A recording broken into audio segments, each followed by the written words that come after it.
চলো আজ বানাবো দুধ শুক্তো, যার জন্য সবার প্রথমে কড়াতে দিয়ে দেবো কিছুটা সর্ষের তেল। তেল গরম হলে কিছুটা বড়ি লাল লাল করে ভেজে নেব। তারপর কিছুটা উচ্ছে ভেজে নেব। তারপর ভেজে নেব কিছুটা পটল আর বেগুন। এবারে আবারও কড়াতে কিছুটা তেল দিয়ে দেব। দিয়ে দেব পাঁচ ফোড়ন আর শুকনো লঙ্কা। তারপর দিয়ে দেব ওর মধ্যে একে একে আলু, কাঁচকলা, গাজর, সজনে ডাঁটা, পরিমাণ মতো লবণ। এবারে এটাকে ভালোভাবে ভেজে নেব। এবারে ওর মধ্যে দিয়ে দেব একটা টমেটো আর অল্প হলুদ গুঁড়ো। তারপর পরিমাণ মতো গরম জল দিয়ে দেব আর আগে থেকে ভেজে রাখা সবজিগুলো।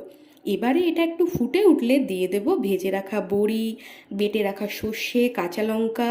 এবারে দিয়ে দেব কিছুটা দুধ আর অল্প চিনি। নামানোর আগে দিয়ে দেব কিছুটা ভাজা মশলা আর কিছুটা শুক্তো মশলা।